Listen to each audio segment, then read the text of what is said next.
buenas noches, bienvenidas y bienvenidos a Tolerancia Cero en este primer domingo de diciembre, en una semana donde además hemos vuelto a levantar alertas que pensábamos íbamos a tener que levantar después, pero se anuncia un rebrote de contagios para el mes de enero. De todo esto vamos a conversar dentro de muy poco con el ministro de Salud, Enrique París. Recuerden que ustedes pueden mandarnos sus preguntas con el hashtag Tolerancia Cero y que nos pueden ver a través de las pantallas, pero también a través de Instagram, de Facebook y del sitio www.cnnchile.com. Parto de inmediato saludando a nuestros panelistas. Daniel Matamala, bienvenido, muy buenas noches. Macarena Lescornet, bienvenida. Y Daniel Mansuy, bienvenido nuevamente. Te echamos de menos la semana anterior, así que estamos todos de nuevo acá para comenzar el programa y vamos a comenzar como siempre con el test de tolerancia. Macarena, ¿cuál es tu test de esta semana? Mi test de tolerancia de esta semana es una suerte de ejercicio que hizo el Consejo para la Transparencia para ver cómo se están resguardando los datos que muchos chilenos durante los últimos meses hemos entregado a través de la comisaría virtual. Datos que van desde el RUT, el nombre, nuestra dirección, nuestros trayectos, nuestros lugares habituales de destino. Y lo que hizo fue pedirle a diferentes instituciones del Estado que tienen que ver con estos datos que les entregaran lo que tuvieran a través de lo que ellos llaman los usuarios simulados, que son usuarios como cualquiera de nosotros que eventualmente podría pedir información. Todos pasaron bien la prueba y los protegieron bien, salvo uno, adivinen, Carabineros. Carabineros llevó y entregó a usuarios simulados, que eran usuarios falsos, quienes estaban detrás del Consejo para la Transparencia, y le entregó los RUT, los nombres, los trayectos, es decir, todo aquello que deberían resguardar. Tirón de oreja para Carabineros y por supuesto todos los especialistas dijeron que si bien la comisaría virtual ha funcionado digamos en la parte logística muy bien, en donde sí está fallando es precisamente en proteger esos datos, y es algo no menor, porque desde hace mucho tiempo se está haciendo un llamado para por fin sacar adelante la ley de protección de datos, que lleva mucho tiempo en el Congreso, y si vamos eventualmente a tener un año muy parecido a este, donde nuestros datos van a estar no solamente circulando en organismos del Estado, sino también en organismos privados, sería bueno que tomáramos los resguardos para que estuvieran a buen recaudo y no se estuvieran entregando al primero que los pida. Así es. Bueno, el test de tolerancia sigo con mi test de tolerancia, que es bien breve. Yo solamente les quiero mostrar esta imagen que corresponde a la tarde de ayer en la playa de Cachagua, donde el presidente Sebastián Piñera tiene su casa de veraneo, salió a caminar.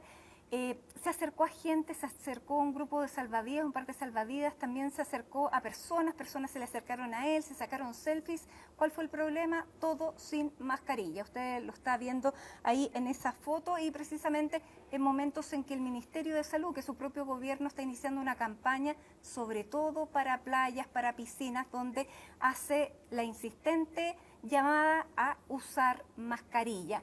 Esto fue entonces lo que ocurrió, desató esta imagen, que es una imagen además que publicó The Clinic en su sitio, así que le damos los créditos al Clinic.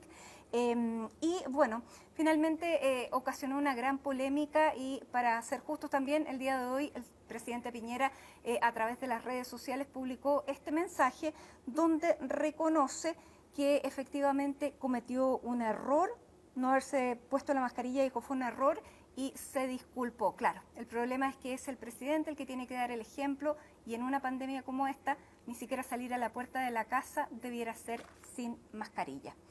Este es mi test de tolerancia, ya vamos a seguir hablando de este tema. Daniel Matamala, ¿cuál es tu test de tolerancia? Sí, quiero hablar de algo que ocurrió durante la tramitación express que tuvo el proyecto para un segundo retiro de fondos previsionales. En una de las reuniones de la comisión del Senado, el senador Francisco Huenchumilla tiene que salir porque tenía otra comisión, y deja como reemplazante a la senadora Jimena Rincón, compañera de bancada del senador Huenchumilla. Y la senadora aprovecha ese momento, la última media hora de la reunión, para presentar una reforma constitucional en la cual se planteaba lo siguiente: no podrá restringirse la asesoría previsional, sea gratuita o remunerada.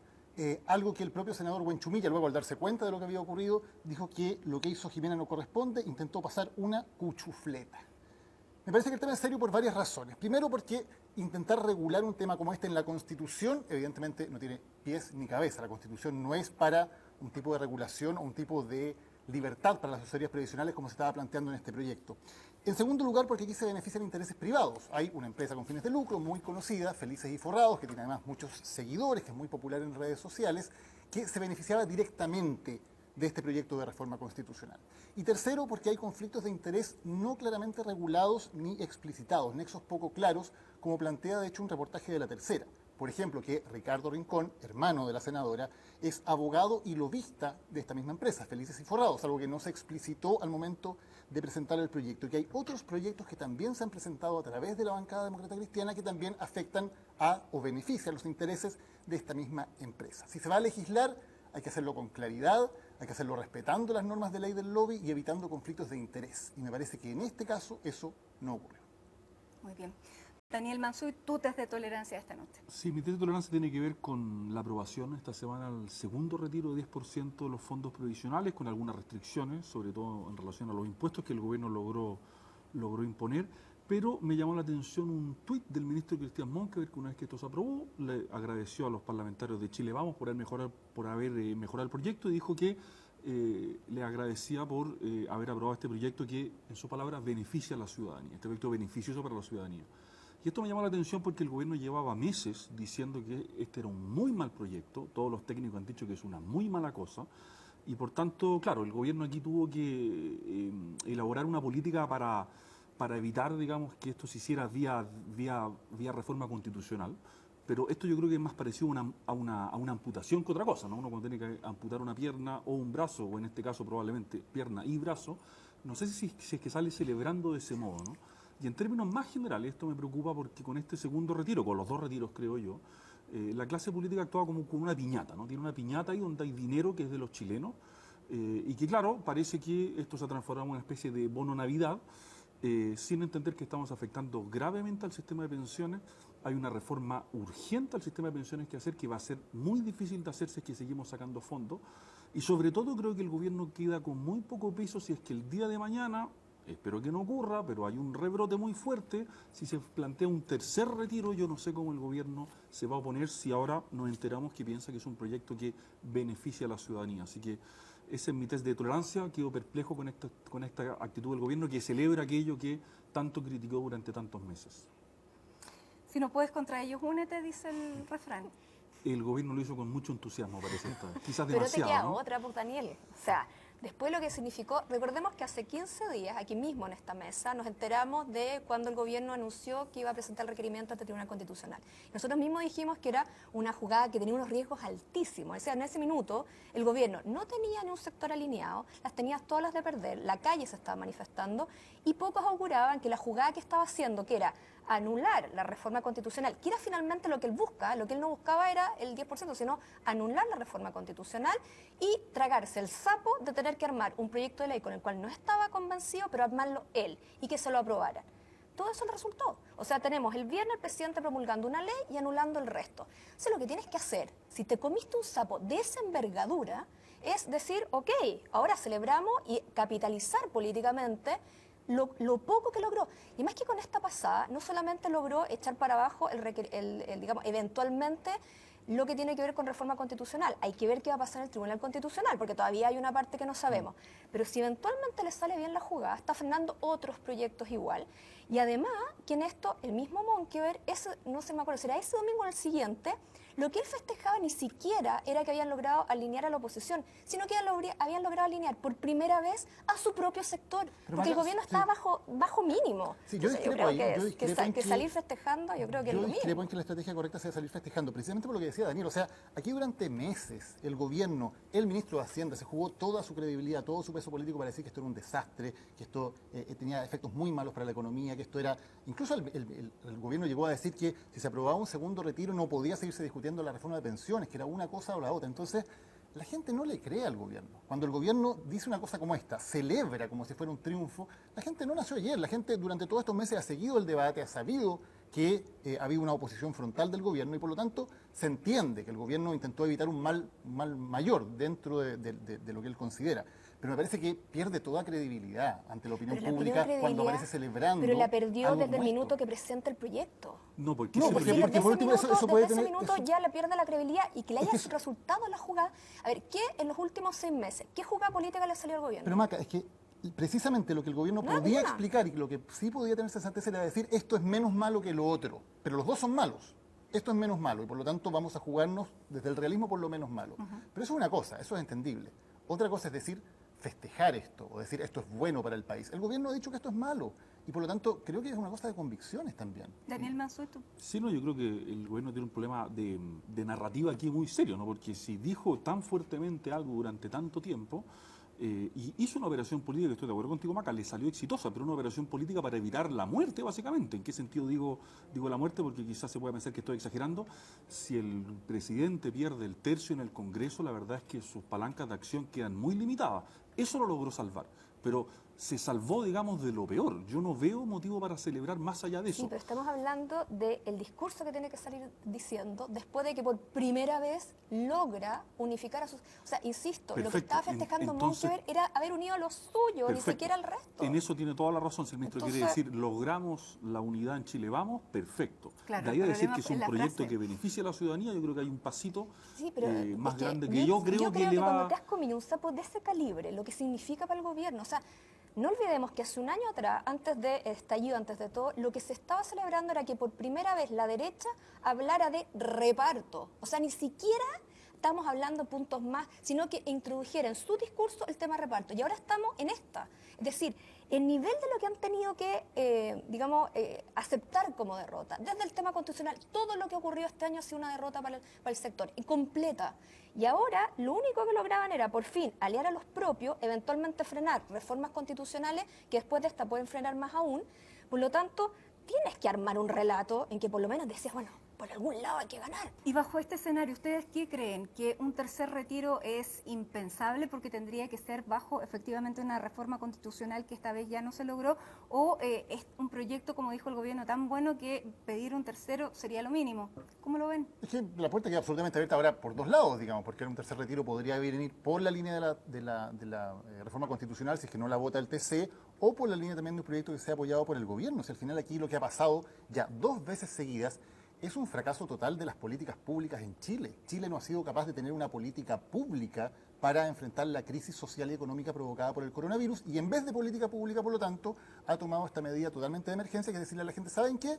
Como nosotros no fuimos capaces de armar una política pública, ustedes rásquense con sus propias uñas. Y si tienen plata en sus fondos de pensiones, se la pueden gastar y después vemos cómo lo arreglamos. Y si no tienen plata, fregaron. Pero también el otro tema es que aquí este retiro de fondos previsionales, por cierto, es muy bienvenido para muchísima gente que lo necesita, pero también hay mucha gente que ya no tiene plata en sus cuentas o tiene muy poca. Y son muchos de ellos trabajadores que son los que más lo necesitan. Entonces es una política pública que no es una política pública para empezar, no tiene pies ni cabeza, porque no beneficia más a los que debería beneficiar más, depende sencillamente de la capacidad de ahorro que haya tenido cada uno en su vida y por lo tanto esto es por segunda vez, más allá de que la gente por supuesto lo respalda porque es una medida de emergencia que es lo que tiene para echar a mano, pero en términos de políticas públicas por segunda vez el Estado de Chile ha fracasado rotundamente en poder entregar una política pública así. Bueno, y tal vez vamos a tener una tercera, ¿quién sabe? Sí, yo simplemente agrego que esto hace muy difícil una de las demandas más urgentes y más sentidas del 18 de octubre y el 25 de octubre y todo lo que vino, que es pensiones. O sea, reformar el sistema de pensiones ahora y mejorarlo va a ser muchísimo más caro de lo que era hace un mes y hace 6 meses atrás. Y yo creo que eso es algo que la clase política todavía no quiere tomar nota. David Bravo, por ejemplo, en esto ha sido muy severo, muy claro. Aquí le estamos quitando muchos fondos a un sistema al que hay que ponerle muchos más, ¿no? Y eso es completamente contraintuitivo. Muy bien, bueno, otro de los temas también de la semana donde no se quitaron fondos, sino que se quitaron parlamentarios fue en el tema del Frente Amplio, porque el frente ya está quedando cada vez más estrecho, es bastante obvia la analogía, pero desde Revolución Democrática salieron 2 parlamentarios y ayer un partido completo, el Partido Liberal, encabezado por Vlado Mirosevic. Además, Vlado Mirosevic ha sido uno de los fundadores del Frente Amplio junto con Gabriel Boric y con Giorgio Jackson, y finalmente uno de los pilares sale porque, bueno, la postura es bien común, sienten que se está yendo el Frente Amplio hacia un polo de izquierda en el que ellos no comparten, digamos, la estrategia política, y eso es lo que ha estado pasando. ¿Y esto qué significa? ¿Que el Frente Amplio, en definitiva, se va hacia la izquierda o el Frente Amplio ya se disuelve, siendo absorbido por intereses, por ejemplo, del Partido Comunista? ¿Cómo lo ven? O sea, yo creo que una de las grandes interrogantes que va a pasar de aquí para adelante, si vamos a seguir viendo eventualmente más desangramiento de Revolución Democrática en una de esas, cómo se reposicionan las fuerzas Yo creo que lo que está ocurriendo con el Frente Amplio son algunas de las cosas que muchos predijeron el año 2017, cuando el Frente Amplio estuvo en su apogeo, digamos, se transformó en la tercera fuerza política del país, logrando llevar 21% fue lo que sacó, bueno, 20 y tanto, algo por ciento Beatriz Sánchez, logró entrar al Parlamento, etcétera. Y dijeron, ojo, porque gran parte del voto que ellos habían logrado aglutinar era sobre todo un voto anti-centro-izquierda tradicional. Y ahora estamos viendo que gran parte también de la adhesión es una adhesión anti-Piñera. Es decir, no han logrado tener una cohesión ideológica que de cierta manera les permita también una cohesión interna y una estructura interna que les permita solventar muchas veces las diferencias que tienen. Y hay otra cosa también que es súper importante, yo creo que el Frente Amplio, y ha quedado en evidencia en toda esta crisis, no ha logrado tener un colectivo que trascienda las personalidades del Frente Amplio. Veamos, por ejemplo, lo que ocurrió con la noticia de que se iba Giorgio Jackson al exterior. Es decir, muchos vieron en eso, lo primero, se disuelve Revolución Democrática. Es decir, no son estructuras que están enraizadas en lo popular, como, por ejemplo, lo estuvo el Frente Amplio uruguayo, que ahora con la muerte de Tabaré Vázquez muchos recordaban, que precisamente el Frente Amplio uruguayo, del cual ellos se miran mucho, una de las gracias que tuvo era que estaba muy enraizado en movimientos populares. El Frente Amplio no ha logrado salir de su zona de confort de 3, 4 comunas y no ha logrado tener inserciones que, por ejemplo, las tiene mucho más la UDI en este momento que el Frente Amplio. Por lo tanto, yo creo que pasados ya 3 años y cada 4, estamos en una situación bastante parecida a la que estaba entonces, y yo creo que eso, lo que se ve para adelante es complicado, porque si ellos quieren finalmente llegar al poder, necesitan una vocación de mayoría y necesitan llegar a acuerdos con mucho más que grupúsculos pequeños que les van a hacer solamente una política testimonial. Entonces yo creo que el desafío que tienen no es menor, porque no tienen ni la estructura, ni la cohesión, ni la mística colectiva que trasciende las personalidades, que permitan que un proyecto vaya mucho más allá que muchas veces cosas puntuales que ocurran. Y insisto, uno los ve más que está preocupado de ser antipiñerista, anti-elite, que ser realmente un proyecto que uno lo identifique, porque dentro hay gente que piensa muy diferente. Sí, yo creo que lo paradójico es que el Frente Amplio, en la medida en que mejor le fue, más le ha costado administrar ese éxito. El 2017 fue muy exitoso lo que ocurrió en ese momento, cuando irrumpen en el escenario político, están a punto de dar el zarpazo y ganarle incluso a la ex concertación, a la ex nueva mayoría en el paso a la segunda vuelta. Y luego cuando tienen que empezar a administrar poder, es donde definitivamente se desarman. En todas las esferas en que el Frente Amplio ha tenido que administrar poder, ha tenido muchísimos problemas. Los ha tenido en el Congreso, por cierto, donde había una serie de deserciones. Su bancada está prácticamente en la mitad de lo que era. En los municipios que ha tenido que gobernar, en Providencia, por ejemplo, donde tuvo un rol relevante, luego en Valparaíso, una serie de decisiones, de conflictos internos. También en los partidos, siglas que se entrecruzan que absolutamente nadie entiende. Entonces el Frente Amplio ha terminado metido en una micropolítica, porque ustedes pregúntenle a alguien cuál es la diferencia entre comunes y convergencia social, y qué pasó con la izquierda autónoma, y qué pasó con igualdad, y los piratas, y los humanistas que se salieron. Están en una administración de microsiglas y microidentidades, ¿no? Como en ese chiste de que hacen 3 trotskistas y se quedan encerrados en un ascensor, forman 4 partidos políticos. El Frente Amplio está más o menos en eso, en una administración de microidentidades, en que cada uno parece tener una identidad diferenciada que no es capaz de abandonar ni por un segundo en beneficio de un problema mayor. Y por lo tanto, cuando hay que hacer candidaturas, funciona, o funcionó al menos en su momento. Pero cuando hubo que administrar poder, negociar, llegar a acuerdos, eso se desarma inmediatamente. Y la mejor prueba es que el Frente Amplio comienza a desarmarse en el momento más favorable que tenía. Cuando se produce, el 18 o el 25 de octubre, llegan al acuerdo constitucional, donde hay un tremendo triunfo de esos sectores que estaban pidiendo precisamente reemplazar la constitución de Pinochet. Esa misma noche se produce un quiebre entre un grupo del Frente Amplio que quería firmar y los que no querían firmar. Y a partir de ahí nunca más han sido capaces de recomponer esa lógica entre quienes quieren ir derechamente al testimonio, sin ceder en nada, y quienes sí tienen vocación de poder y sí quieren negociar. Y administrar el conflicto también, porque parte de la madurez política de cualquier movimiento es saber administrar el conflicto. Ellos no solamente no saben administrar el poder, sino tampoco el conflicto. Y eso es algo clave del momento que tú quieres dar cuenta de un proyecto que va mucho más allá de lo testimonial. Se han quedado en declaraciones, les cuesta mucho tomar definiciones frente a algo. Ahora lo veíamos precisamente con la presidenta de Revolución Democrática, con Catalina Pérez, que a ella se les indica como la más proclive a formar una alianza con el Partido Comunista e irse más hacia la izquierda. Sin embargo, cuando se le pregunta, ¿es cierto que se van con el Partido Comunista y podrían votar por Daniel Jadue? Bueno, ella manifiesta que todavía no se ha tomado la decisión, se mantiene esta ambigüedad y en Revolución Democrática yo dudo que todos sigan la línea de Catalina Pérez. Me pregunto también qué es lo que ha pasado con Giorgio Jackson en estos días, porque más allá de estar haciendo las maletas para Inglaterra, no hemos visto que haya sido un actor relevante políticamente, ni siquiera en la elección pasada de gobernadores, las primarias de gobernadores, donde no pudo traspasarle una cierta votación a Sebastián de Polo, que era uno de sus, digamos, el único candidato que iba a la primaria por el Frente Amplio. No le pudo traspasar los votos, finalmente termina perdiendo Sebastián de Polo. Por lo tanto, ¿dónde queda ahí ese liderazgo? ¿Era solo personalista porque se está yendo a Inglaterra, ya no le sirve seguir participando, quiere dejar las aguas quietas para que cuando vuelva y tenga la edad pueda postularse?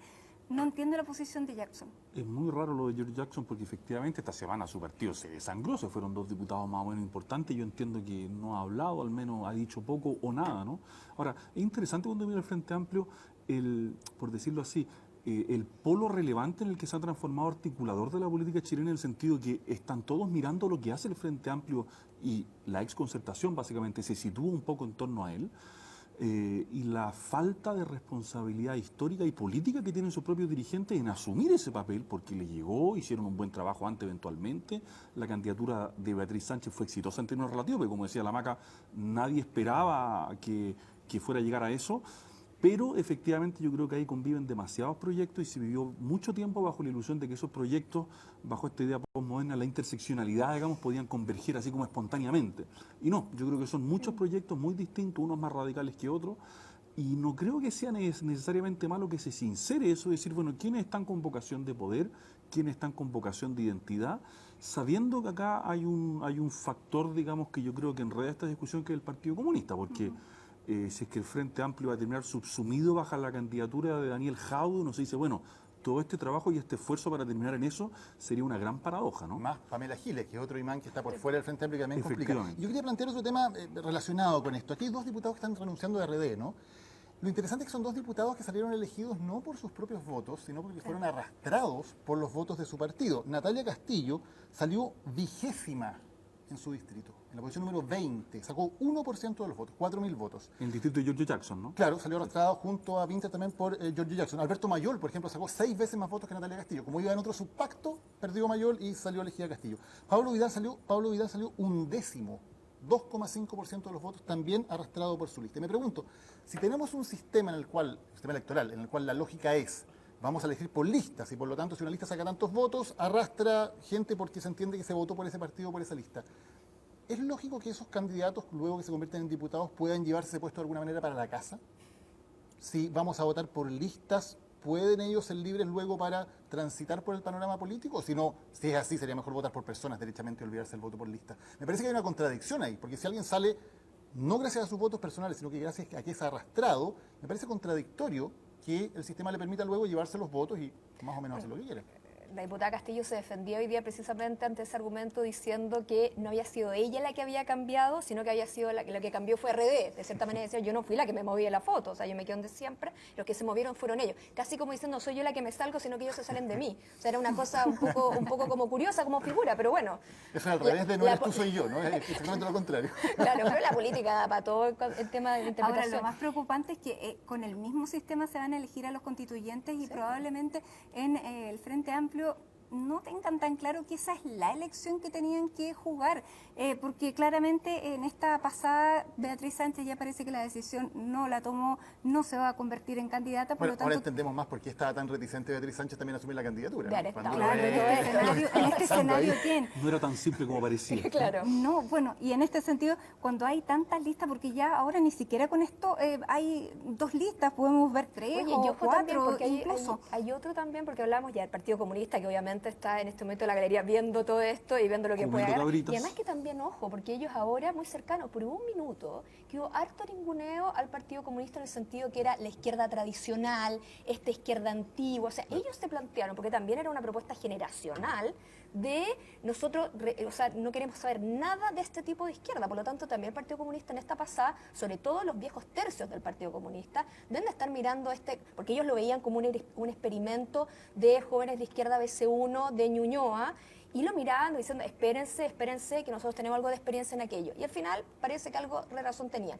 Pero lo otro es ver qué es lo que ocurre con el polo que Andrade llamaba el socialismo democrático, que era algo así como la socialdemocracia, porque no hay que, o sea, no es para nada descabellado que Vidal, Castillo y muchos otros, los liberales eventualmente, terminen yéndose a un polo socialdemócrata que está muy envalentonado con alguna digamos, de los resultados de las primarias gobernadores, y ahí hay un reposicionamiento de la centroizquierda. Por lo tanto, yo creo que hay que esperar también qué es lo que pasa en la centroizquierda, unidad constituyente básicamente, qué es lo que pasa con comunistas y qué va a pasar con estos elementos libres tipo los humanistas, Pamela Giles y otros. O sea, y hay es harto. posible además que sus liderazgos más fuertes, capaces de arrastrar, ya están en el Parlamento y por tanto les va a ser más difícil obtener lo mismo que obtuvieron en la última parlamentaria. Ah, claro. Porque si Giorgio Jackson arrastró a 2, digamos, bueno, no y puede como ir de convencional. Como independiente no tienes cómo. Y como independiente no tiene nada, y la primaria para gobernador de la semana pasada demostró bien que, en fin, la DC con Claudio Rego tenía muy buena salud al lado de cómo está el Frente que no Amplio. tenían partido finalmente, porque no hay que olvidar que mucho de... Esto se juega con una orgánica, ¿no? Es que no tenían orgánica, porque ellos decían, a ver,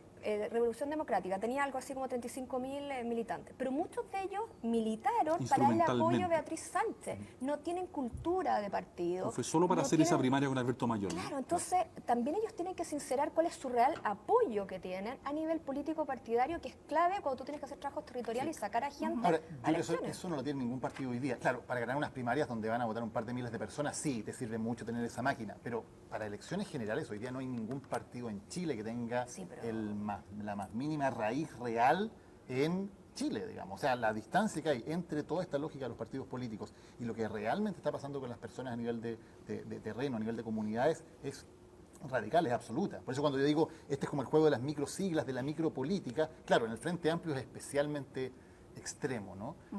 Otros partidos al menos han sido más ordenados, pero no hay ningún partido hoy día en Chile que pueda decir, como decían antes, no sé, la DC podía decir yo represento a la clase media urbana, en su momento los conservadores podían decir representamos al mundo agrícola. ¿Qué partido en Chile hoy día puede decir que representa a un sector de la población? Absolutamente ninguno. Y por lo tanto la distancia que hay también es total en todos los sectores políticos, me parece. Sí, yo diría simplemente que cuando tú entras sin orgánica tradicional, por más desconectada que esté, entras en mayor desventaja. Entras en mayor desventaja porque no tienes las redes, digamos.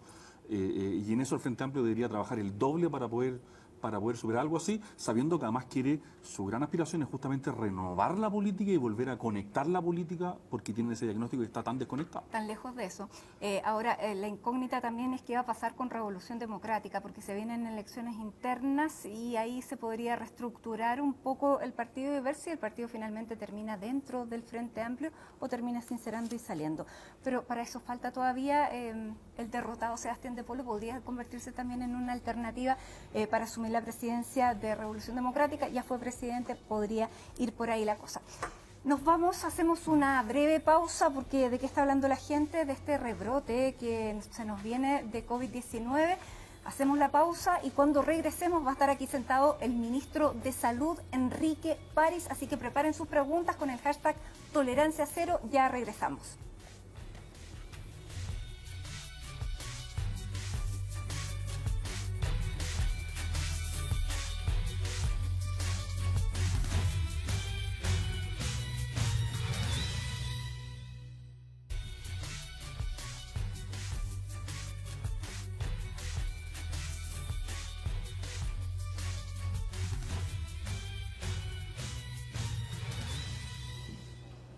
Ya estamos de regreso y estamos aquí en nuestra mesa de Tolerancia Cero con el ministro de Salud, Enrique París. Ministro, muchísimas gracias por aceptar la invitación de Tolerancia Cero y estar acá en un minuto, además que se hace muy necesario. No hubiéramos esperado que en este minuto fuéramos a hablar de una pandemia que está tal vez increciendo, así que le agradecemos mucho que esté con nosotros. Bienvenido. Gracias, Matilde. Gracias, Macarena. Gracias, Daniel, y gracias... hay dos Daniel. Perdón. Sí. Buenas noches, ministro. Daniel Mansur y Daniel Matamala. No, muchas gracias por invitarme, todo lo contrario. Me estaban diciendo que no había venido a Chilevisión, pero yo fui a Tolerancia Cero hace 10, 11 años atrás, cuando estaba allá en Inés Mate Urrejola. Así es. Sí. Ministro, lo primero, ayer vimos al presidente Sebastián Piñera en Cachagua sacándose fotos, selfie, caminando sin mascarilla. Bueno, lo vimos, él hoy día saca a través de las redes sociales una disculpa, Pero más allá de la disculpa, uno es el presidente el que tiene que dar el ejemplo. ¿Se le va a aplicar el reglamento sanitario y la multa? Bueno, lo publicó The Clinic a propósito de ese hecho y tuvo mucha repercusión, mucha repercusión. Después, obviamente, otros medios se sumaron. Lo que él declaró es que él había salido a caminar sin mascarilla. Ustedes saben que en la playa uno puede estar sin mascarilla siempre que esté separado de 2 metros de la otra persona o la persona más cercana. Y dijo que la gente se le acercó, eso es lo que leí en la declaración que él emitió por Instagram, y que no alcanzó a reaccionar y no se puso la mascarilla. Evidentemente que no cumplió la norma, pero él se justifica y le encuentro razón y entiendo su justificación diciendo que la gente se le acercó porque quería tomarse fotos con él y él no alcanzó a colocarse la mascarilla. El sumario se hace cuando hay un inspector o cuando hay alguna persona que se acerca a la persona que está sin mascarilla, le pregunta por qué no tiene la mascarilla y tiene que ponérsela de inmediato. Si no lleva la mascarilla en el bolsillo o si no quiere ponerse la mascarilla, se le hace un sumario. Pero si la persona dice, no, yo tengo la mascarilla y se la pone, es como una advertencia o una multa de cortesía. Y en este caso Debería no había colocarse. fiscalizador y por eso no se va a hacer En el este procedimiento. caso no había fiscalizador, por lo tanto no se haría el procedimiento, salvo, ustedes, algunos abogados no, pero salvo que la persona se autodenuncie. Entonces, pero en este caso no habría, digamos, un procedimiento. Alcancé a leer que había un abogado que había presentado ya una acusación, una Mariano querella. Rendón, sí. Sí, exactamente.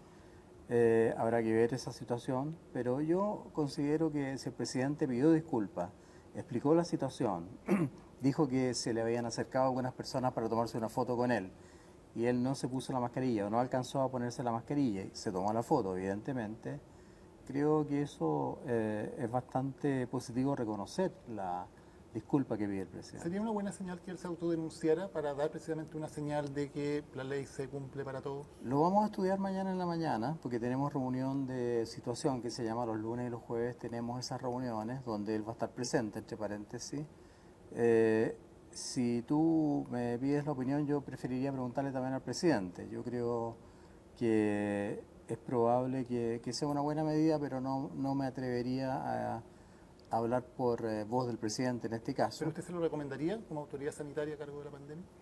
Bueno, como autoridad sanitaria yo creo que lo importante es dar señales que toda la población, y así lo hemos dicho hasta el cansancio y él también lo ha dicho, toda la población está bajo las mismas reglas del juego, por así decirlo.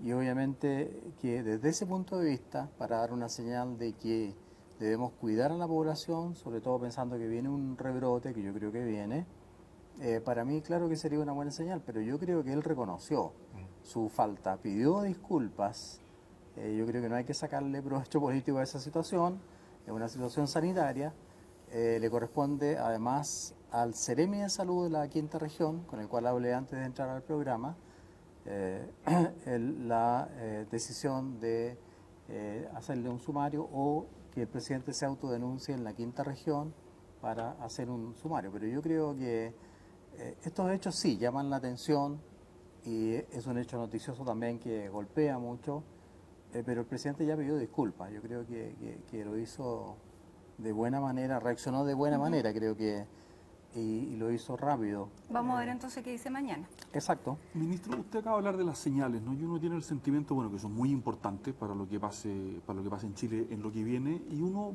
por momentos tiene la impresión de que el gobierno da señales un poco equívocas, ¿no? En torno a la actividad turística, que es muy importante por muchos motivos, económicamente por el empleo, y por un eventual rebrote que en el sur parece que ya es un dato, digamos, y usted dijo hace unos pocos días que no recomendaba viajar al sur. Y lo cual me causó hartos problemas. Entonces, ¿cómo explicamos esas incongruencias? Porque también tiene que ver con las señales, ¿no? Sí, yo me referí, Daniel, solamente al eclipse. Yo me reuní y tengo los nombres acá porque creo que es importante nombrarlos. Me reuní con el alcalde de Pucón, don Carlos Barra, con el alcalde de Curarrehue, don Abel Painefilo, que después Curarrehue entró en ¿cómo se llama? En el máximo de restricciones, en cuarentena. Me reuní con el representante de la Universidad de la Frontera, don Rodrigo Garrido, con Jessica Fernández, emprendedora turística, con el representante mapuche Juan Pay Lamilla y también con el subsecretario de Turismo. Yo lo que escuché de ellos es que ellos no querían que fuera mucha gente a la zona. ¿Por qué? Porque la razón era evitar que ahora tuvieran más gente y un probable rebrote, porque ellos quieren prepararse para el verano. Es por eso que yo dije y di esa señal diciendo y escuchándolo a ellos y entendiéndolo, a lo mejor nos están viendo hoy día, entendiendo la preocupación de ellos, entonces yo asumí y los apoyé en ese sentido y dije, a mí no me parece que se abra todo para ir a Pucón y permitir la entrada de mucha gente. ¿Ministro? Y es por eso que se instauraron restricciones. Se va a cerrar todas las carreteras hacia la zona lacustre, se va a cerrar toda la carretera Ministro, hacia el disculpe, mar. pero no solamente está el tema de lo que ocurrió con el eclipse, pero también ha habido, por ejemplo, los viajes de Cernatur, donde ya el alcalde Castro ayer Sí, dijo, por ejemplo, que, bueno, él denunció que él dijo que no quería comprometer a nadie de su comuna, que ellos han hecho además un plan de trazabilidad bastante destacable, y finalmente terminaron yendo a adultos mayores y ya tienen un caso y eventualmente han tenido que trazar a 75 personas. O sea, él dejó en evidencia que era una idea quizás un tanto temeraria, teniendo en cuenta lo mismo que usted nos está diciendo, que hay una alza. Pero no solamente tenemos eso, se han abierto los casinos, estamos teniendo una serie de señales, el presidente ayer sin mascarilla, que también yo lo sumo a lo mismo, es decir, porque si lo ponemos todo dentro de un saco, tenemos una serie de decisiones que está tomando la autoridad que no nos hacen pensar que estamos ante eventualmente una segunda ola que, si viene como la que viene en Europa, puede ser incluso más mortal de la primera. Por lo tanto, ahí hay un tema entre algunos que la impresión, como usted, que se lo toma desde el punto de vista sanitario bien en serio, pero por otro lado da la impresión que hay otros intereses en juego, como los económicos, el turismo, que sabemos que lo está pasando muy mal, y que prefieren de repente tirar otro discurso en lugar del sanitario. Sí, en el caso de los casinos, la apertura es solo al exterior, no es al interior. Por lo tanto, ahí ya hay una prevención, porque al exterior obviamente hay más circulación de aire. En el caso de los viajes se modificó el reglamento y solo deben ser dentro de la región, porque este viaje además incluía casi 6 horas encerrado en un bus. Adultos mayores, Sí, yo hablé con el alcalde de Renca, tengo una muy buena relación con él, lo hemos ayudado mucho, hablé con él y hicimos ese plan para obviamente buscar rápidamente con la Seremi de Salud además, detectar a las personas. Afortunadamente hay una sola persona con COVID positivo que no sabemos todavía dónde lo adquirió, si fue en La Serena o fue en el viaje. Ahora, yo había advertido, sí, que Coquimbo está pasando por una etapa de crecimiento muy alto. O sea, en Coquimbo hay una gran circulación viral. En la última semana había habido un aumento de más del 35%. Pero entonces, Perdón, Y el viaje- ¿quién autoriza entonces hacer El algo viaje como se esto? hizo antes, sí. ¿Pero quién Bueno, autoriza? lo hizo Cernatur y yo creo que tiene que haber, y estoy de acuerdo con ustedes en esa crítica, creo que tiene que haber una mejor coordinación, obviamente, con salud. ¿No le preguntó Cernatura Salud? si Yo era no prudente? tengo esa información, Daniel, fidedigna, pero porque ¿cómo usted no sabe si les preguntaron a salud? debería haberse preguntado. Es que ese tipo de temas los maneja generalmente la autoridad sanitaria local, o sea, la Seremi. Yo no puedo saber si a la Seremi le preguntaron o no le preguntaron, Pero si salió un bus de o no usted salió hubiera un bus. dependido, ¿cuál hubiera sido la respuesta? Yo lo dije en una conferencia de prensa que di en La Moneda. Yo creo que los viajes tienen que ser dentro de la región y eso es lo que está desde ahora en adelante estatuido. ministro, No pueden haber viajes interregionales, Claro, sobre pero en todo la con moneda adultos eso no se mayores. discute porque fue la misma primera dama la que incentivó los viajes de la No, tercera edad. ella incentivó los viajes solamente intrarregionales, no interregionales. Pero el Nosotros gobierno ha pensamos autorizado los viajes que no pueden interregionales haber- en términos generales, ¿no? ¿Perdón? El gobierno ha autorizado en términos generales todos los viajes Cernatur interregionales. organizó esto, pero eso ya se revirtió. De ahora en adelante no pueden haber viajes Pero, interregionales, ministro, cuando estamos hablando sobre de una todo a pandemia, cargo de Cernatur. Cuando está hablando de una pandemia de estas características, con esta gravedad, que para cada medida haya que tener, ojo, tener un matiz, ojo, Es hay así, una bajada. es así, Sí, pero desgraciadamente. eso comunicacionalmente es muy complejo. Por Es supuesto que decir, sí. Claro, y más encima si usted nos dice que estas medidas que deberían pasar por usted, porque usted es la cabeza que No, está pero guiando todo Macarena, esto, llama la atención. ¿cómo todas las medidas van a pasar por el ministro de Salud? O sea, No, no por usted, hay pero una por autoridad, por quienes están hay coordinando una autoridad toda esta- sanitaria en cada región o en cada... Hay seremías, tienen que pasar por la seremía. Si la seremía tiene duda, le pregunta a la subsecretaria de Salud Pública y la subsecretaria de Salud Pública obviamente me pregunta a mí. Pero yo estoy de acuerdo con ustedes, si los viajes interregionales no pueden llevarse a cabo en este minuto, no solamente porque hay más o menos virus en otros lugares o pueden llevarse virus, sino que por el largo del viaje. En bus son 6 horas, nosotros hemos recomendado que no puede haber en un espacio cerrado más de 4 ¿Y horas. abrir Entonces, las fronteras internacionales, ministro, fue una ¿Perdón? medida, abrir las fronteras internacionales fue una medida prudente? las fronteras es mucho, Daniel, porque se abrió solamente Sí. una frontera, solamente el aeropuerto aeropuerto de Arturo Santiago. Merino Benítez, con una serie de restricciones, con restricciones muy, muy severas. O sea, tienen que venir con PCR negativo, igual que están ustedes aquí. Y tiene que ser tomada la PCR no más de 72 horas antes. Segundo, tienen que traer un seguro de salud que cubra más de $30.000 o cerca de $30.000 para que en el caso que se enferme no tenga que sufrir gastos del Estado. Hasta el día 7 u 8 tienen que hacer cuarentena, de todas maneras. Entonces son muchas restricciones que se han puesto y además de eso igual se han devuelto personas porque no, ahí sí el cumplimiento es muy estricto. Las jugadoras de Acuérdense, Zambia resultaron positivas, Sí, así es, ministro, así pese es. a que se pidió esta PCR. las jugadoras de Zambia traían una PCR negativa. Desgraciadamente aquí no sabemos, digamos, la calidad del laboratorio, no quiero poner en duda eso, pero ellas traían, eso sí que lo estudié a fondo porque la ministra del Deporte me avisó de inmediato, porque ellas iban a jugar un partido con Chile, de hecho, un segundo partido, y hubo que suspender el partido porque aparecieron con PCR positiva, pero ellas traían una PCR negativa. En ese caso el reglamento o el protocolo es muy estricto, pero se les hace una nueva PCR cuando van a jugar de nuevo. Y ahí salió la positividad en esta nueva PCR y hubo que mandarlas a residencias sanitarias. O sea, también Ministro, pero para se ver tomaron el las fondo medidas. de esto, de las contradicciones, de cuán horquillado puede verse la autoridad sanitaria, hay una especie de dos almas dentro del gobierno, los salubristas versus los economistas, los que quieren la reactivación, con los que están viendo el rebrote. ¿Existe? Nosotros nos reunimos, antes nos reuníamos todos los días, ahora nos reunimos los lunes y los jueves con el presidente.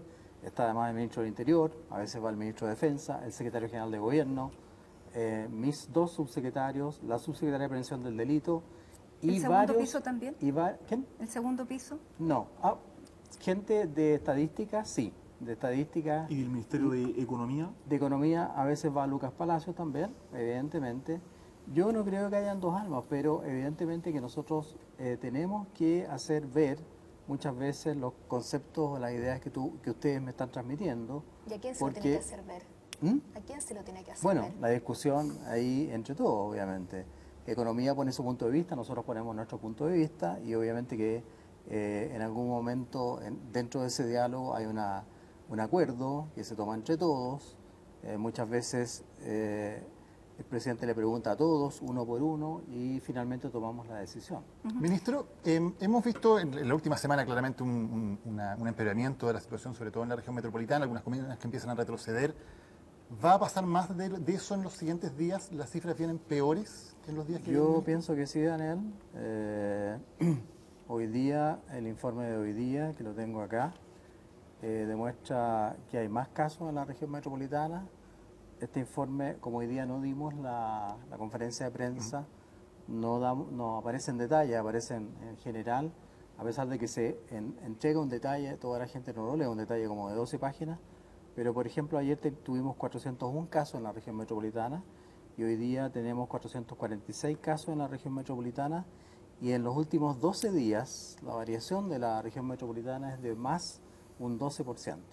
Yo creo que aquí vamos a tener que actuar, obviamente, con bastante energía. ¿Y qué significa? ¿Se va a retroceder? De todas maneras, hay algunas comunas que van a tener que retroceder. ¿Hasta qué fase, ministro? Es que depende en qué fase estén, porque generalmente se va de fase en fase, es decir, están en 4 pasan a 3, están en 3 pasan a 2. ¿Y alguna Si la pasa a uno? situación, no, por el momento Bueno, no puedo de decir que no, cuarentena, porque es digamos. lo mismo que estábamos conversando antes. Esto se discute entre muchas personas, todos opinan. El ministro de Defensa también va a veces, porque muchas veces las Fuerzas Armadas tienen que colaborar. El ministro del Interior en la parte de Carabineros. Para serles sincero, yo creo que van a retroceder algunas, pero no a cuarentena, porque lo ideal es ir paso a paso, como dice el programa, pero sí a segunda fase, que significa que puedan llegar a tener cuarentena el fin de semana. ¿Podría haber incluso algunas que se salten un paso, que pasan de 4 a 2, por ejemplo? Si tú me pides la opinión personal, y yo prefiero en algunos casos hacer eso, sí. Tomar medidas más drásticas. Exactamente, porque aquí evidentemente que hay un aumento de los casos, y ya sabemos, un 10% en la región metropolitana son 500.000 personas, son 5 millones de habitantes. O sea, si tú piensas que con esta cifra tenemos más de 500.000 personas que pueden estarse infectando, no todos son positivos, obviamente. Creo que hay que tomar medidas más drásticas, y yo le comunico esto a la población, porque yo creo que yo paso, de hecho voy a veces a pie a La Moneda o me vuelvo a pie. Afortunadamente, lo único que me gritaban antes es devuelve los correos, pero ahora no me gritan nada porque ya los devolví. Y yo veo a la gente, en realidad, mira, dentro de los bancos, dentro de las oficinas de los teléfonos, que no sé por qué hay tanta gente, la gente está bien ordenada, pero en la calle no. En la calle están todos desordenados, están hablando, se sacan la mascarilla, están fumando. O sea, y no, a pesar de que está marcada la vereda, a veces no cumplen. O sea, yo creo que desgraciadamente a lo mejor es culpa de nosotros, yo no le echo la culpa a la gente, solamente. Pero también yo creo que los alcaldes tienen que cooperar un poco más, porque ¿cómo no pueden mandar un inspector?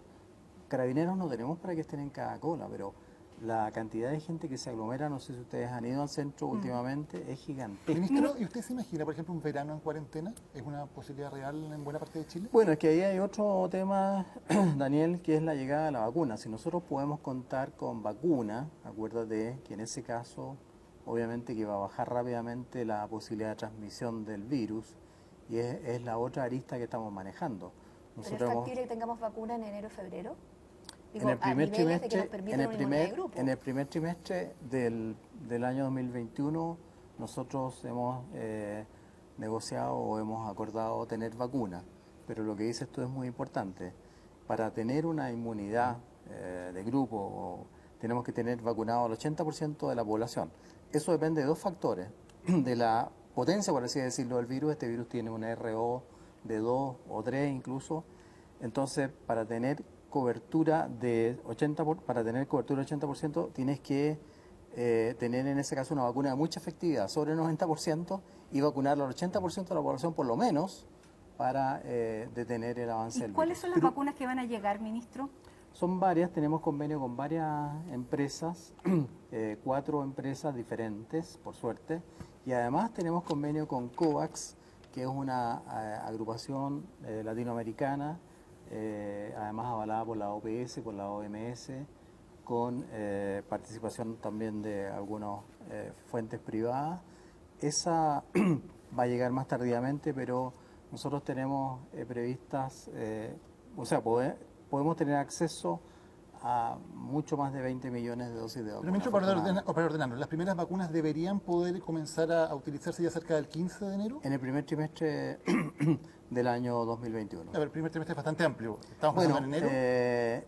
En enero tenemos, pero no me puedo adelantar a eso, Daniel, porque me pasa lo mismo que critican ustedes. O sea, si yo digo el 15 de enero, me han criticado por el plan que veo que lo tiene usted, no puedo dar una fecha exacta, pero sí en enero vamos a tener vacunas. ¿Y en enero vamos a tener la vacuna Pfizer, la vacuna Sinovac? ¿Cuál debería ser la primera en llegar? Tú sabes que la Interpol ha hecho una alarma muy importante de robo de vacunas, sustracción de vacunas, incluso asaltos en los aeropuertos. Por lo tanto, no quisiera decir eso, pero si tú estás informado en ese sentido, lo corroboro. Son las dos marcas que primero llegarían al Chile. Ahora, ¿Y la ministro, Sinovac es la que llegaría con mayor cantidad de dosis, cerca de 2 millones de dosis? ¿Y la Pfizer va a entregar menos? No va a entregar menos que lo que nosotros negociamos, que con Pfizer negociamos 10.100.000 dosis. ¿y por qué van a llegar 50.000 primero? Lo que pasa, porque ellas van a ir entregando, esa empresa va a ir entregando en forma parcializada, no va a entregar, que además no se puede entregar todo de golpe, porque acuérdense que esa vacuna, Necesita los 70 grados bajo exactamente, necesita un tratamiento muy, muy especial Y estamos en de la condiciones para eso. temperatura. Tenemos logística, obviamente. Además que esa vacuna, aunque necesite 70 grados, la empresa se comprometió por el contrato que firmamos a entregar la vacuna en el lugar donde se va a colocar.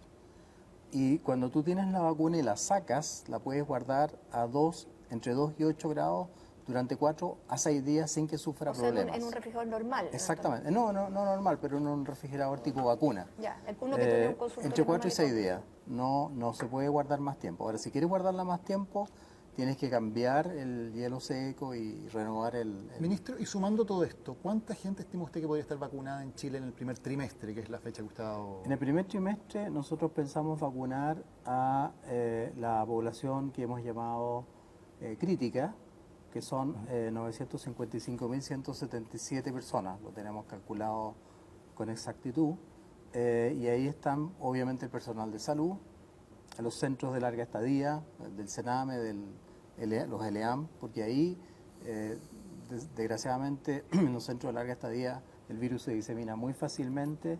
Están también los recolectores de residuos, bomberos, personal de jardines infantiles, Fuerzas Armadas y seguridad, y los transportistas, ¿Y las tanto cárceles, del metro como ministro? las fuerzas... Las cárceles. También, todos los centros cerrados y la gente privada de libertad. ¿Y tenemos certeza de Ahí que se estas produce vacunas- mucha contaminación, o sea, se transmite fácilmente el virus. ¿Tenemos certeza de que estas vacunas estén correctamente probadas específicamente en la población de adultos mayores? por Ese es un ejemplo? punto importante. La AstraZeneca ya tiene estudios en adultos mayores, la vacuna Pfizer también, pero nosotros no vamos a colocar la vacuna antes de no tener la certificación, Daniel. Y eso es importante que la gente lo entienda. No podemos colocar una vacuna, y ese es el otro aspecto que hay que tomar en cuenta, y ahí está también la edad, está si es embarazada o no, está el tema de las enfermedades preexistentes, y no todos los estudios o no todas las marcas de vacunas cubren todas las edades o todas las Entonces, enfermedades. estamos a ese nivel porque todavía, Es complejo, es muy todavía no tenemos complejo. una vacuna, tenemos un experimento, no va a llevar una vacuna, ninguno de estos ha dicho que es una vacuna aún.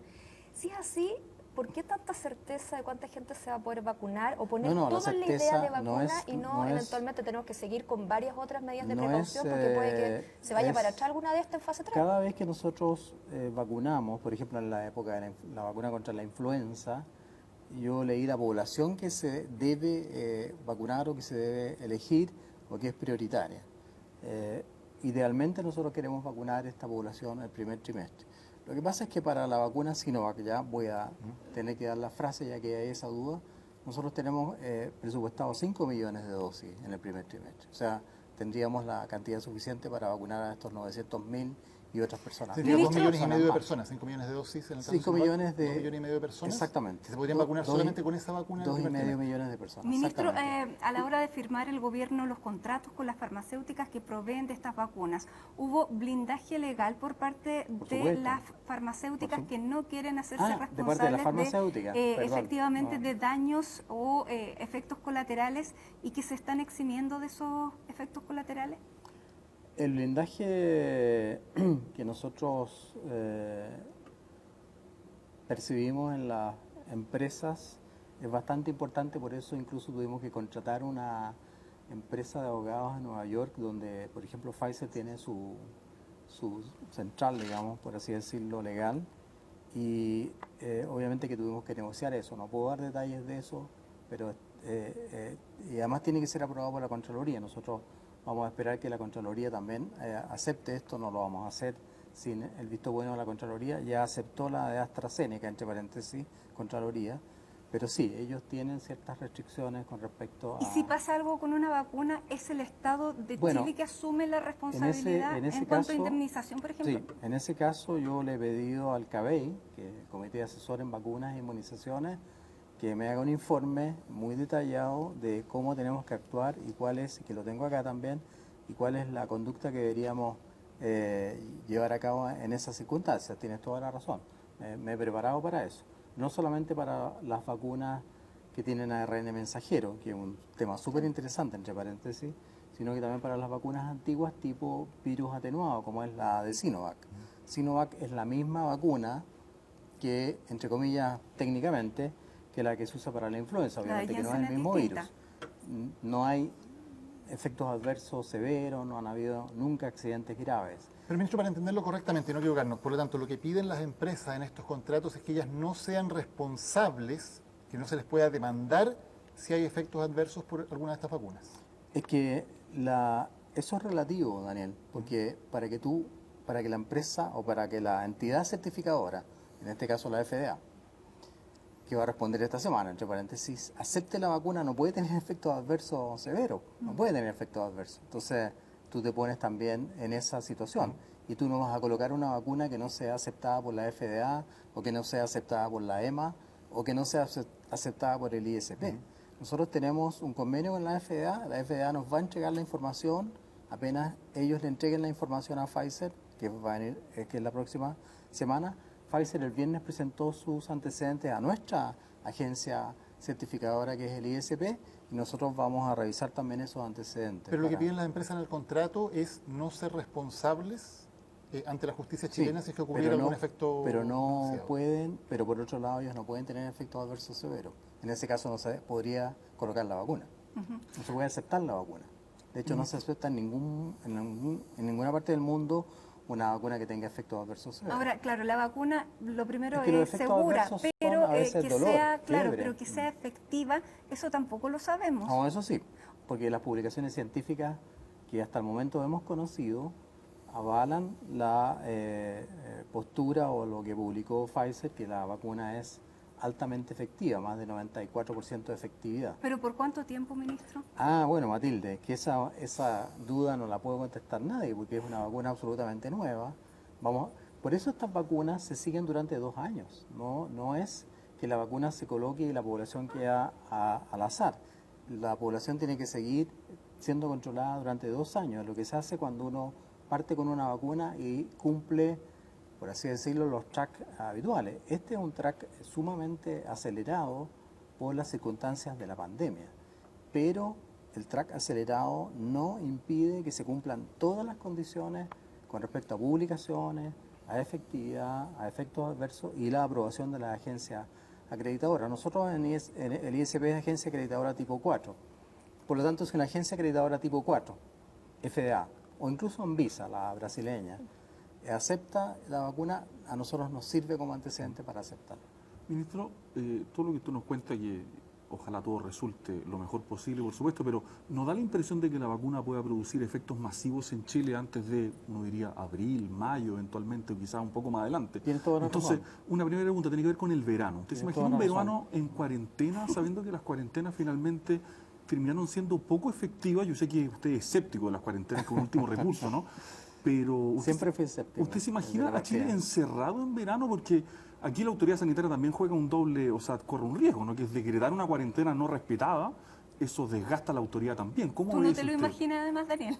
¿Tú no te lo imaginas? Además, mira, afortunadamente se ha producido un fenómeno, digamos por así decirlo, positivo, en el sentido de que, bueno, lo sé casi de memoria, pero curiosamente las regiones del sur están mejorando. O sea, está mejorando Magallanes, está mejorando los lagos, por eso sacamos Puerto Montt, Osorno, Los Muermos, está mejorando los ríos y está mejorando, yo diría hasta ahí, la Araucanía también está mejorando un poco. Porque este virus es casi inentendible, sin embargo se está echando a perder, por así decirlo, Ñuble, Biobío y la región metropolitana. Y acuérdense todo el desastre que tuvimos en Calama, en Antofagasta, en Arica, está mejorando, o sea, el virus va como subiendo o cambiando de territorio. Por lo tanto, si hay cuarentena, no va a ser una cuarentena nacional, va a ser una cuarentena en los lugares donde realmente Ministro, el virus esté aumentando. ¿En qué datos se están basando ustedes para elaborar estos 3 escenarios, que uno es bastante catastrófico y que habla de un pic para entre el 12 y el 14 de enero, cuando imaginamos además que durante la época de verano no íbamos a tener este tipo de situaciones, sino que las esperábamos más bien en marzo, bueno, abril? Nunca dijimos eso, que en la época de verano no íbamos a tener. No, eso era lo que la gente imaginaba, que las actividades eran al aire libre. Yo siempre he estado advirtiendo y prácticamente cada vez que damos la conferencia de prensa, yo digo, esta región me preocupa, esta región está mal, cuídense acá, la de Coquimbo, por ejemplo, que estaba insistiendo harto, ahora Biobío también y la región metropolitana. Son modelos que mezclan cosas matemáticas, como lo que publicó La Tercera hoy día o ayer, ¿Y qué tipo hace el estudio modelaje, matemático ministro? de la Universidad de Washington. Nosotros el modelaje lo hace ¿Quién un hace ese equipo, modelaje? lo hace un equipo que trabaja con nosotros en el Ministerio de Salud. Porque no viene firmado por ningún epidemiólogo ni salubrista, entonces llama la es atención. una serie, todo el equipo de epidemiología del Ministerio tiene epidemiólogos, tiene salubristas, tiene matemáticos, tiene expertos en estadística, en fin. Tengo por aquí el ejemplo de cómo se hace o cómo se calcula. Es un cuadro bastante complejo y bastante completo que modela las curvas y nosotros, acá está, para mostrar un ejemplo. Para cada región, en este caso no voy a cubrir, se toman en cuenta el R, la evolución de los casos, la positividad de la PCR, la evolución de los casos y los test, la positividad, los casos de testeo oportuno, es decir, la trazabilidad, los confirmados, en fin, una serie de factores y obviamente que se lleva a modelos matemáticos. Nosotros buscamos tres modelos. El modelo chileno, para repetir lo que ocurrió en la primera ola, por así decirlo.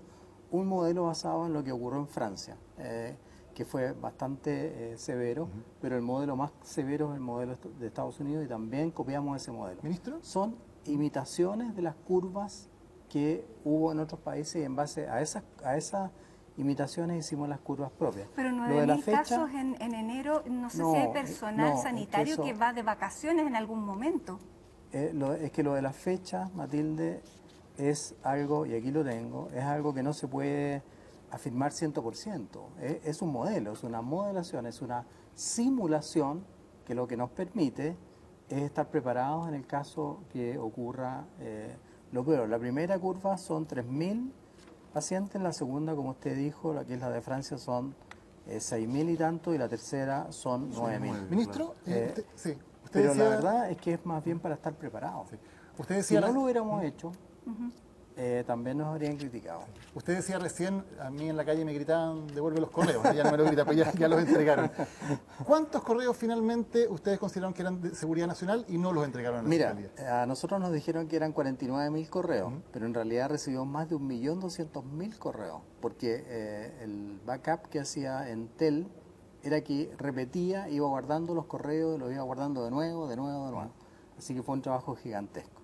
Al final seleccionamos los 49.000 correos que eran los que había que estudiar, que correspondían al ministro, a la subsecretaria y a la jefa de epidemiología.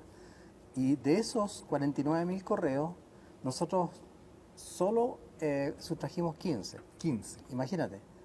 Y la verdad es que nunca debíamos haber pedido prórroga ni nada, porque Entel mantuvo los correos casi 2 semanas, o sea, 15 días hábiles en su oficina, porque se demoraron en entregarnos los discos Ministro, duros. ¿cómo se entiende que usted decía Entel no me entrega los correos y tuvo que ir la Fiscalía a pedirle los correos a Entel? ¿Cómo se explica que haya pasado No, eso?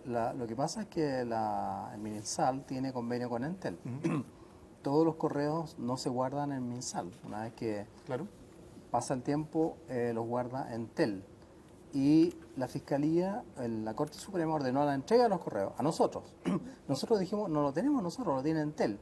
Entonces la Corte o la Fiscalía le pidió a Entel los correos y Entel dijo, bueno, yo tengo que buscarlos, tengo que seleccionarlos, y se demoraron Y es Entel 15 entonces días. el que tenía en sus manos la seguridad nacional porque se grimió esa causa primero. Bueno, de Seguridad Nacional, ¿qué es lo que había? Pero Entel son lo tenía, 15 ese es el son punto. 15 Era correos. Entel el que tenía en sus Exacto. manos la seguridad nacional. No tenía en sus manos la Seguridad Nacional, Matilde. Tenía archivados los correos donde habían algunas correos que se hablaba sobre el transporte de los ventiladores, es lo mismo que va a pasar con las vacunas, yo creo. Se hablaba de correos donde el ministro pidió que vaya la Fuerza Armada a proteger una bodega donde habían... Se hablaba de correos donde estaba la ruta del avión de la FACH que tuvo que pasar a colocar combustible en 2 lugares. Eran cosas que tenían que ver con el transporte de insumos, no eran correos que guardan. Y habían 10 correos, yo creo, de pacientes que habían escrito al ministro diciéndole, oiga, estoy atrasado con el tratamiento de mi cáncer, ayúdeme. O sea, eran correos que tenían que ver con personas enfermas y que no se podía dar por ley de derechos O de sea, eran bebés. 10 por temas de pacientes y 5 solamente por temas de Aproximadamente. seguridad. ¿Y valió la pena de una pelea de 3 meses, ministro, Bueno, judicial y mediática por hoy 5 día, horas? si tú lees en la tercera, a mí me gritaban entrega los correos. París entrega los correos. París guarda los correos. Cuando entregué los correos, dijeron, el MinSal entregó los correos. Y ya no era yo. Son estrategias legales. ¿Y usted estuvo de acuerdo con esa estrategia legal? Es que no puedo no estar de acuerdo. O sea, podría, Antonio. ¿Pero la tomó usted o se la impusieron más bien? Nadie me la impuso, pero esas estrategias legales las diseñan los abogados, no las diseño yo. Por eso sí, muchas veces el presidente tiene muy buen humor, entre paréntesis. Entonces yo le decía, presidente, a mí me echan la culpa de que no entrego los correos, pero esta es una estrategia legal del equipo jurídico del ministerio, obviamente.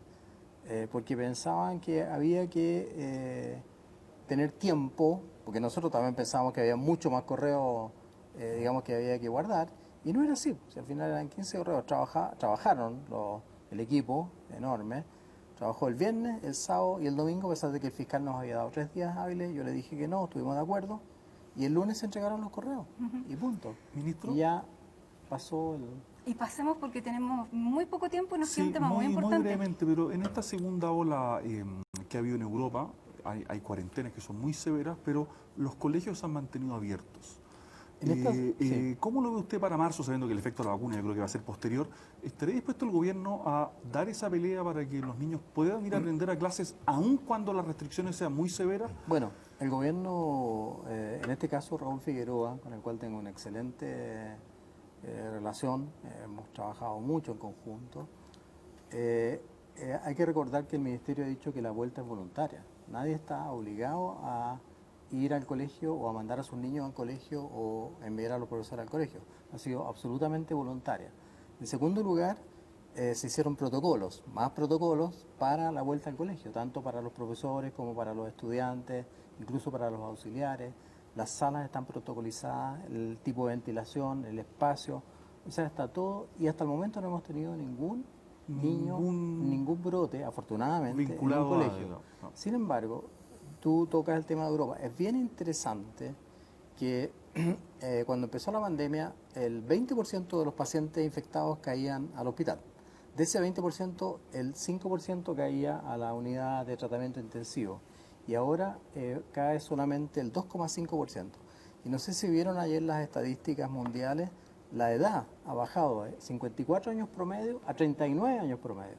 O sea, ahora, y ahí hay un mensaje, la gente que se enferma es gente mucho más joven, porque justamente los jóvenes le han perdido el miedo y se están Pero nosotros aquí enfermando.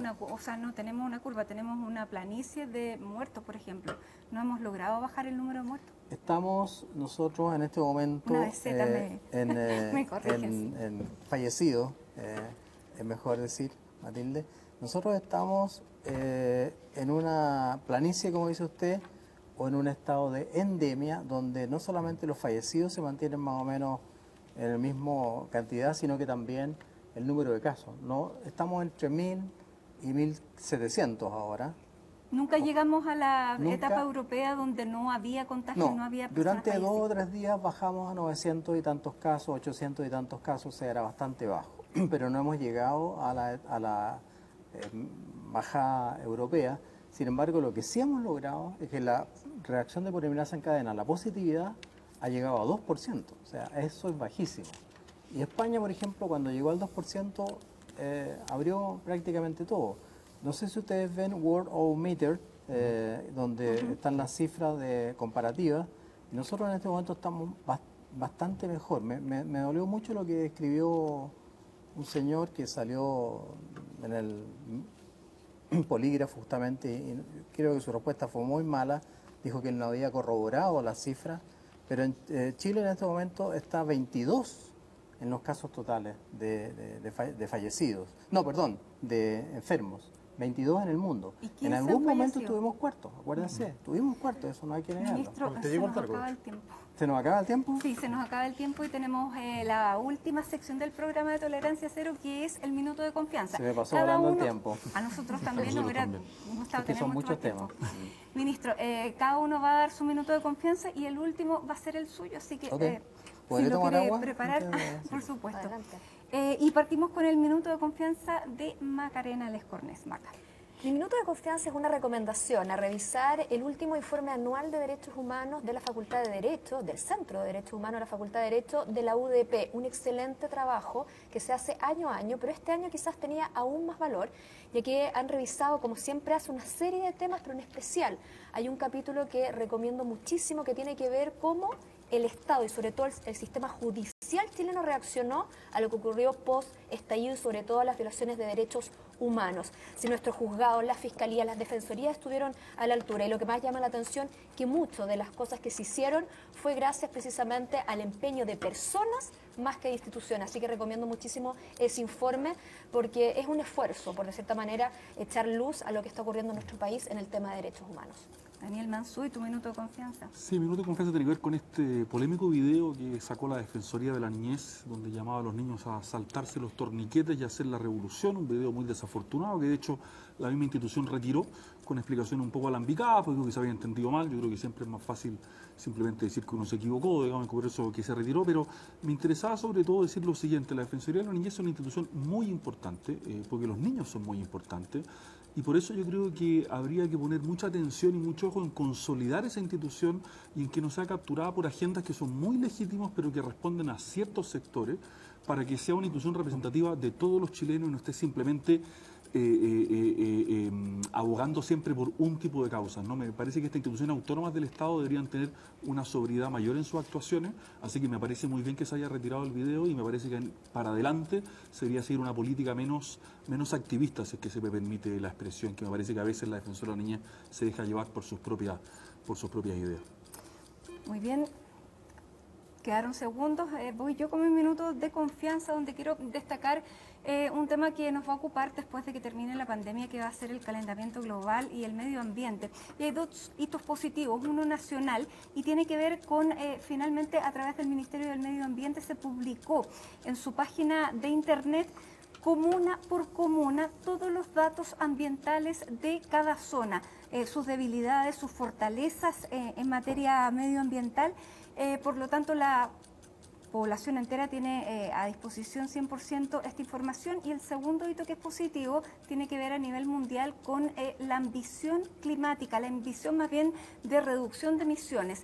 Y Gran Bretaña, que salió de la Unión Europea con el Brexit, ha hecho solo su meta de ambición de reducción de emisiones y se ha comprometido al 68% de reducción de emisiones al 2030. Es la meta más ambiciosa de todo el mundo. Y esto, junto con la nueva presidencia de Estados Unidos, con Joe Biden, hace prever que vamos a retomar entonces esta agenda de cuidado de medio ambiente que se había adquirido hace ya 5 años con el Acuerdo de París y que había quedado ahí en deuda.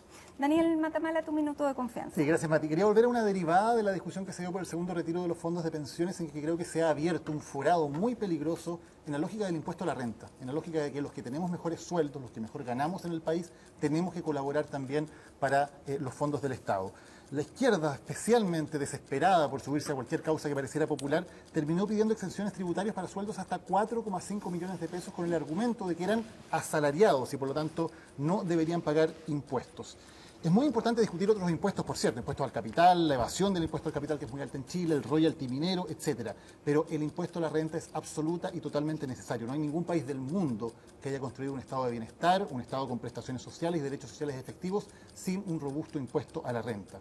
Parece que algunos en la izquierda chilena quieren tener las prestaciones sociales de Noruega, pero pagando los impuestos de las Islas Caimán.